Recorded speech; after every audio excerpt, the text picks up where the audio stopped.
Hello friends, வணக்கம். Quick analysis XL எப்படி use பண்ணுறதுன்னு பார்க்கலாம். ஒரு சாம்பிள் டேட்டா இந்த மாதிரி எடுத்துக்கோங்க. ஒரு ப்ராடக்டுடைய சேல்ஸு 6 மாதத்துக்கு எப்படி இருக்குன்ற டேட்டா இதில் இருக்குது. இப்போ இந்த டேட்டாவை அப்படியே செலக்ட் பண்ணிவிட்டு கீழே பார்த்தீங்கன்னா ஒரு சின்ன ஐக்கான் வரும். இந்த குயிக் அனாலிசிஸ் ஐக்கானை கிளிக் பண்ணால் நீங்கள் டேட்டா பார்ஸாக பார்க்கலாம், கலர் ஸ்கேல்ஸாக பார்க்கலாம், ஐக்கான் செட்ஸாக இந்த டேட்டாவை பார்க்கலாம்.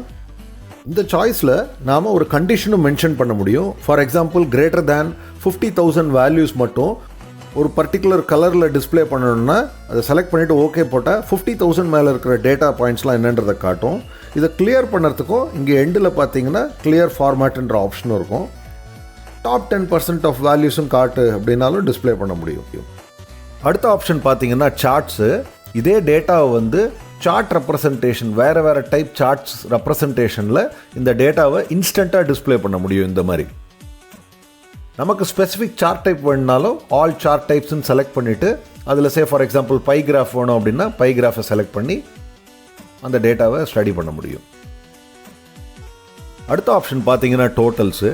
ஸோ இந்த ஆப்ஷனில் நாம் sum, total, count, percentage of total, running total, overall சம்லாம் ஈஸியாக கால்குலேட் பண்ணிட முடியும்.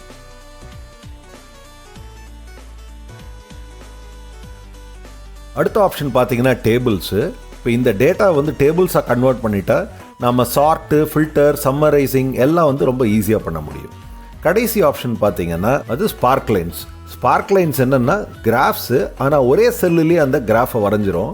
ஸோ நம்ம இந்த டேட்டா ட்ரெண்டு பார்க்கணும் அப்படின்னா, இப்போ சேல்ஸ் ஆஃப் அ ப்ராடக்ட் ஏப்ரல்லேருந்து செப்டம்பர் வரைக்கும் எப்படி இருந்திருக்கு அப்படின்னு குயிக்காக ஒரு ஸ்டடி பண்ணோம் அப்படின்னா அந்த செல்லுலேயே ஒரு சார்ட் போட்டுரும். இதை வச்சு நம்ம சேல்ஸ் எப்படி இருக்குன்ற பர்ஃபார்மன்ஸ் ரிவ்யூ ஈஸியாக பண்ண முடியும்.